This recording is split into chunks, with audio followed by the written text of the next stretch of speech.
Welcome back to the channel, y'all. Today, let's talk about how you can get access to airport lounges in 2024 and 2025 in the near future. We're going to give you the game today. Now, first of all, why do people want to access lounges? I've had lounge access for the last 3 or 4 years. It's been extremely beneficial. It's saved me a ton of money. And that's probably why you're on this video thinking about, hey, I'm sick of paying $30, $40 for an entree at a restaurant. I'm sick of paying $10, $20 for drinks and a beer at the restaurants, at the airport, $8, $10 for snacks in the little convenience stores. That can be annoying because when you're at the airport, you're there for a little while, you have layovers or connections. It can be annoying to, spend that much money every single time you're at the airport. So that is why people like to use airport lounges and or the convenience, the vibe, the ambiance, the ability to meet other types of business people in the lounges too. A lot of different areas to think about. We are going to walk through how you can get access to lounges, maybe make your experience a little bit better. And if this is your first time on the channel, my name is Zach. People call me Rip. This is where I talk all things personal credit, business credit and funding, and of course, travel hacking. We're going to talk about how to use your points and miles, why it's important. As you can see on the channel, there's tons of videos on it. But let's jump into it. First off, if you want to get access to lounges, but you do not travel that often or that much, the easiest, fastest way is just going to be able to pay a day pass. Now, there are some mid-tier / lower tier types of lounges, such as Priority Pass and Plaza Premium. Depending on the airport, they can be really nice. Depending on the airport, they can be not that nice.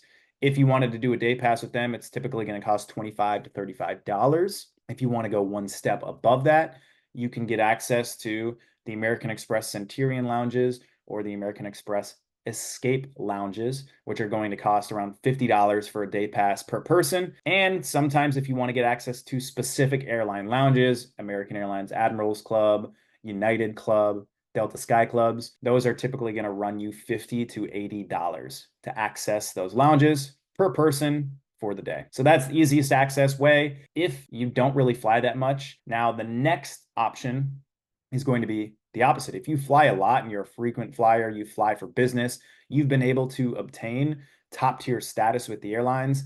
Because of that loyalty, the airlines are going to give you access to their lounges. So if you fly a lot and you have top tier status or an ability to get top status, then you'll be able to have access to that specific airline's lounges. So that is another option. Third option, which is typically probably the easiest way, although it does take some upfront annual fees, I guess, right? It's going to be credit cards. So let's talk about all the different credit cards that will give you access to the lounges. Now, my favorite, and what typically outside of the other things that I have with status and things of that nature that gives me access to a lot of lounges, a robust amount of lounges, is going to be the American Express Platinum card. So this is going to run you $695 in terms of an annual fee. They actually used to allow you to bring in a guest, but now they do not. So if you have a significant other, you're either going to have to pay that day pass alongside you having your card for them to get in, or they're going to have to get the card as well. So that could run you almost $1,500 a year by both having the annual fee on the Amex Platinum card. But what comes down to it, the Amex Platinum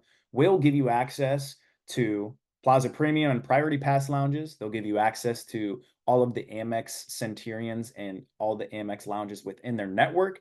And they'll also get you access to Delta Sky Clubs when you are flying Delta operated flights. Because of this, that's why I like the Amex Platinum being the most feasible, the most robust amount in terms of network, because you get the most amount of lounges at multiple different airports. With that as well, let's go to another credit card that you could possibly think about. That's going to be the Capital One Venture X card. So the Capital One card, also really good type of travel card. I'd recommend applying to that type of card when you've already built up your personal credit. You already have other credit cards in place and good comparable credit limits, because Capital One does pull all three bureaus. The Venture X card is going to give you access to Capital One lounges. They are really nice lounges. I'm not going to lie, really nice lounges. They allow you to have a takeaway bag and take snacks and stuff along with you, which is really cool. Take snacks, sandwiches, drinks, which is great. Really nice lounges. They have not really gotten intensely busy like some of the Centurion lounges in certain cities.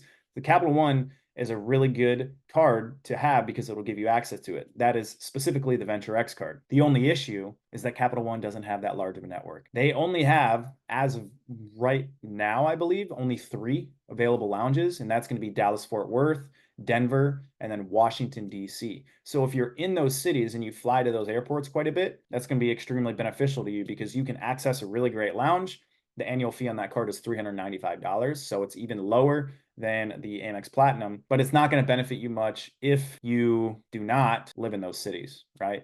Now, from my understanding, you can actually be an authorized user on one of the Capital One cards. So if you get added as an authorized user, you can actually get access to Capital One lounges, from my understanding. So that might be an option if you have a family member or something, it might be able to help you out. So that would be another card that you can get. With all the cards I'm talking about today, and I'm going to talk about the Chase Sapphire Reserve next, they all have Priority Pass and Plaza Premium access to lounges. So these are like the mid-tier, smaller tier lounges that are at a multitude of different airports. So you still get Priority Pass memberships with all of these cards. So that's also something to think about. But there are tons of cards that give you Priority Pass membership, or you can pay for the Priority Pass membership every single year as well. So if you're looking at Priority Pass, you can actually pay them for that membership outside of having a credit card if you would like.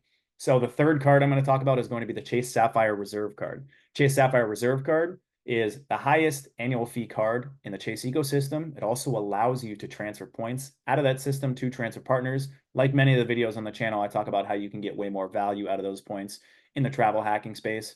That's really what I enjoy doing and why I like accessing lounges and being able to have that experience and that ambiance and check different ones out. But the great thing about the Reserve card is it actually gives you access to the Sapphire lounges, which they are now currently trying to expand. I really think Chase is trying to compete with American Express, but they, like Capital One, do not have many locations. I actually got to experience the Capital One Lounge because if you have the Chase Sapphire Preferred, they do not market it. Letting you guys know, they don't market it, but you do get one access pass to Chase Sapphire Lounge per year. So I actually got to try out the Boston one, which was an incredible lounge. Hopefully I'll drop some videos and photos of that experience here, but you got to order off a menu. They had really great cocktails that you could order from the bartenders, really good ambiance. It wasn't busy, really good assortment of foods that you could pick up as well outside of ordering from a chef. So really great lounges. Chase really stepping it up there, but they only have locations in Boston, LaGuardia, and then I believe JFK as well. So if you're in those locations, great.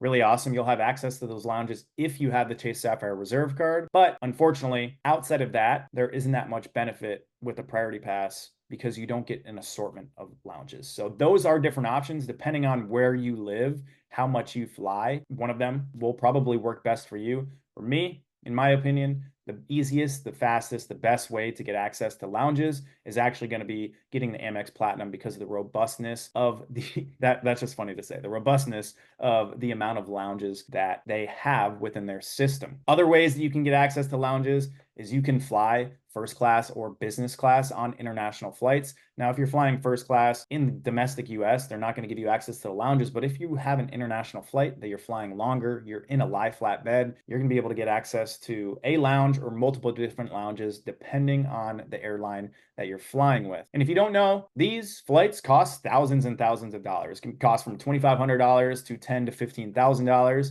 So you're spending a lot just to get the lounge access. But if you follow this channel, if you've had a conversation with me, if you're someone I work with, you understand how to utilize your points to be able to get these flights for way cheaper, much cheaper in terms of points and not having to pay crazy cash amounts. So that would be the other option, international first class or business class flights. That is how you get access to lounges. So that is going to wrap up today's video. As always, guys, appreciate you dropping in and watching the channel. Let me know down below how you get access to lounges. If there's something I missed, because right, I like to do raw, uncut, just straight value to many of you on these videos. Let me know in the comments down below your favorite types of lounges. I heard a lot of people really like the Capital One lounges. Honestly, in my opinion, the new Delta Sky Clubs, don't sleep on them. Do not sleep on them. They are really good. They are really large, really cool vibes. A lot of them have actually like outdoor patios, which is really cool in LAX. There's new ones in LAX, Minneapolis, St. Paul, Atlanta. All these new Delta Sky Clubs are coming up. I believe there's one in Boston too. They have been really good. They are one of my favorites, better than the majority of the older Centurion lounges. So drop me down below in the comments, hit like, hit subscribe. As always, appreciate you guys being here. See you on the next one. Peace.